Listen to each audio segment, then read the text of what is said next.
The Dodgers have just signed a 19-year-old Korean pitcher that could be a star one day. We've got everything you need to know. That's coming up next on Dodgers Dugout.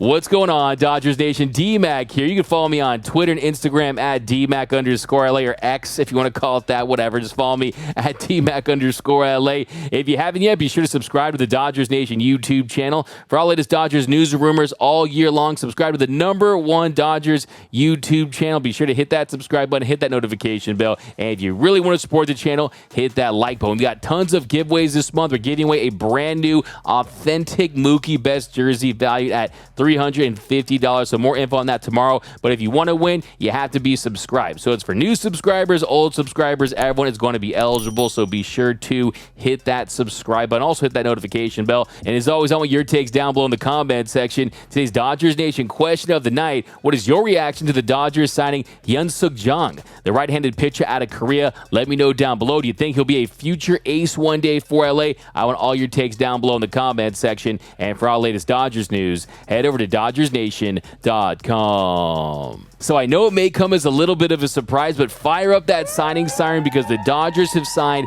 19-year-old right-handed Korean pitcher Hyun-Suk Jang.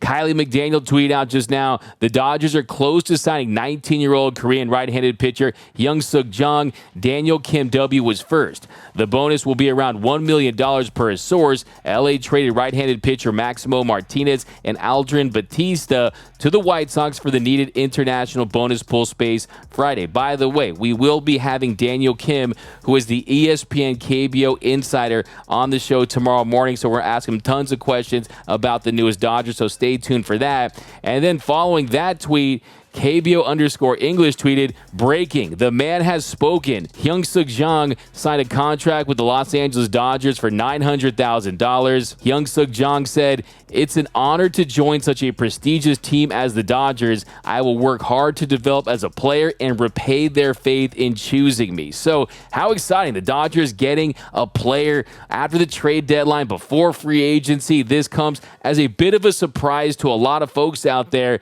But let me remind you, this is the Dodgers. They're always playing 4D chess. You see it right there with Kylie McDaniel's tweet about the Dodgers making that trade. And you started to see the dominoes starting to fall. You started to see the Dodgers getting involved. And a lot of people were wondering, what was that trade about? Now, the Dodgers, they spent almost all of their $4.144 million in their international spending bonus pool money. But they did get that money, like Kylie McDaniel pointed out, in a Friday trade with the White Sox. They traded 20-year-old pitcher Aldrin Batista, who was recently promoted to Loe Rancho Cucamonga, and 19-year-old pitcher Maximo Martinez, who was pitching in the Arizona Complex League. Now, the Dodgers, they signed both of those players during the 2021 and 2022 international signing periods. And basically the way it works is, in the current CBA, teams can trade for international slot space money in $250,000 increments. And the White Sox, they reportedly sent $1 million in slot space to the Dodgers in the deal. So first, look at what the Dodgers got this trade deadline. You already have a ton of players that are already contributing. Kike Hernandez, Ahmed Rosario, Lance Lynn, Joe Kelly, Ryan Yarbrough. And now you pick up the necessary funds to get a guy that could be a foundational piece for you in the future. We could look back 5, 10, 15 years from now, and this is the trade that you're talking about. This could be the trade of the deadline, and it's not even involving a player that could help a team right now. That is the kind of potential and the upside that he has. So another masterclass from Andrew Friedman, this Dodgers organization that continues to acquire players in a myriad of different ways. Either they scout them, they draft them, they develop them, they trade for them, they sign them like Freddie Freeman or JD Martinez. So that's what makes this Dodgers organization so special. That's why they're able to sustain success, because when it comes to player acquisitions, you have the financial resources to sign any player in Major League Baseball. You have the scouting to identify talent, to develop guys. You have a very healthy farm system that's consistently among the best in Major League Baseball. So it just goes to show that this organization, they know what they're doing. They're always looking at 5, 6, 7 moves ahead. They're always playing 4D chess. And here's another prime example. And look, the ink's probably not even dry on his contract yet. So it's going to be quite a while before we see him in Dodger blue. blue. But what are the Dodgers getting as a player? What else do we need to know about this guy? Let's pop the hood and kind of look at the kind of pitcher that he is and everything else you need to know. Well, the first thing is he's 19 years old. He was in high school. He would have been the #1 pick in the KBO draft. And the fact that he didn't already get to the KBO, right? He doesn't have to enter the posting system. He doesn't have to go the route that Hyun-Jin Ryu or a Hassan Kim went, right? He can go right to Major League Baseball. And that's what he said. He told the Korean Times, it was a tough decision for me because I dreamed of pitching both in the KBO and Major League Baseball. I wanted to challenge myself in the best league in the world and decided to take a crack at MLB. So that tells you his demeanor, his mindset. This guy wants to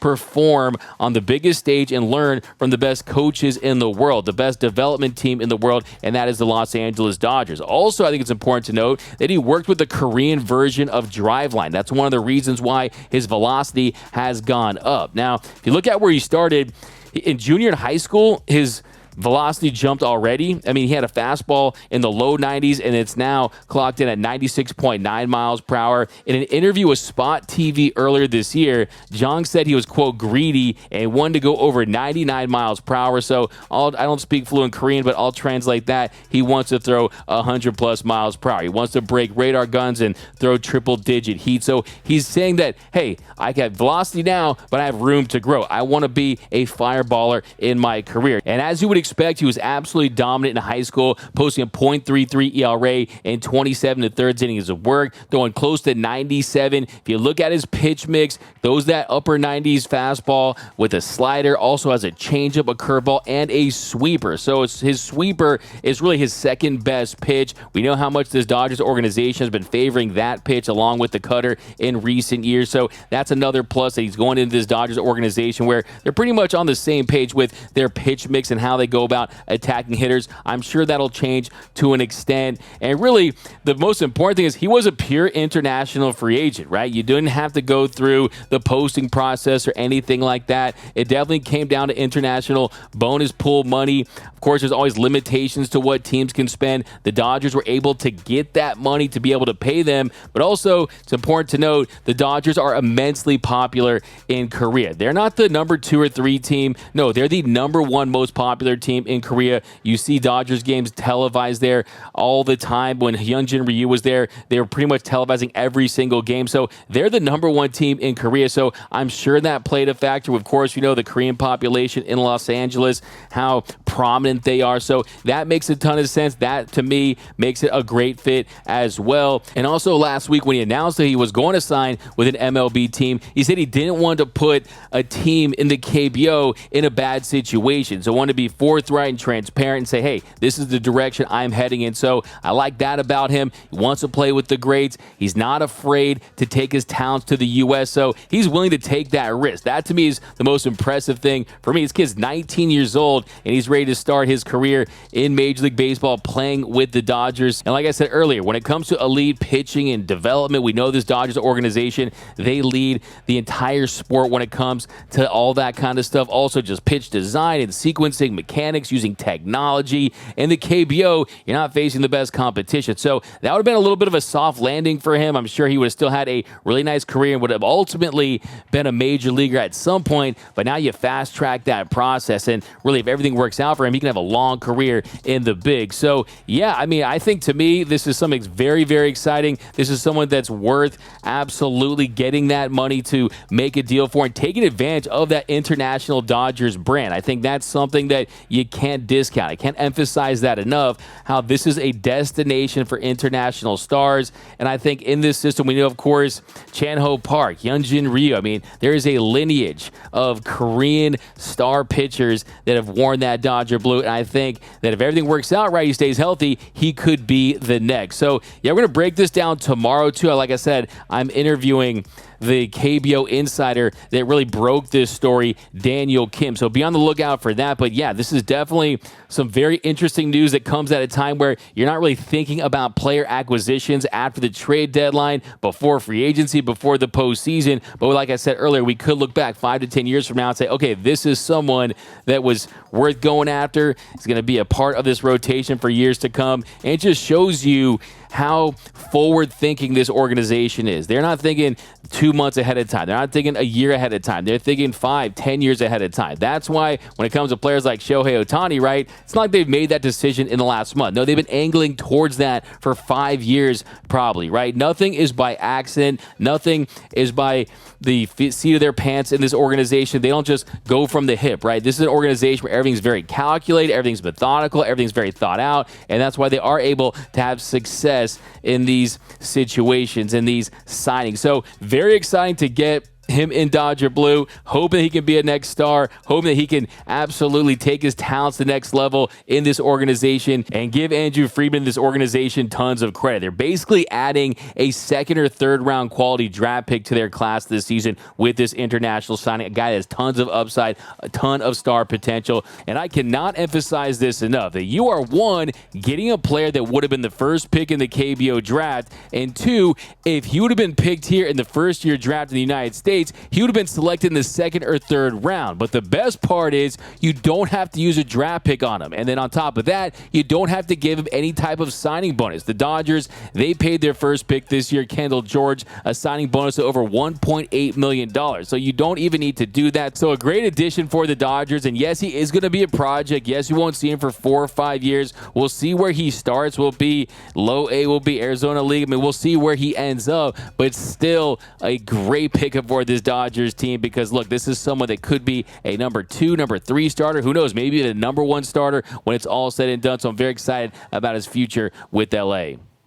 So remember that name, Hyun-Suk Jang, someone who could be a part of this organization for years to come, someone who could be a future frontline starter. But let me know down below in the comment section, what is your reaction to this international signing? Is it something, nothing, or everything? Do you think that he will pan out? Do you think he will realize his potential and become a star one day? Let me know down below. My name is Doug McCain. You can follow me on Twitter and Instagram at DMAC_LA. And if you haven't yet, be sure to subscribe to the Dodgers Nation YouTube channel. Hit that subscribe button. Hit that notification bell. If you really want to support the channel, hit that like button. Like I said earlier, we're giving away an authentic Mookie Betts jersey, $350 value. You have to be subscribed. Also, hit that notification bell so you won't miss a video. My name is Doug McCain. You can follow me on Twitter and Instagram at DMAC_LA. And if you haven't yet, be sure to subscribe to the Dodgers Nation YouTube channel. Hit that subscribe button. Hit that notification bell. If you really want to support the channel, hit that like button. Like I said earlier, we're giving away an authentic Mookie Betts jersey, $350 value. You have to be subscribed. Also, hit that notification bell so you won't miss a video. And until next time, think blue, bleed blue, and I'm out.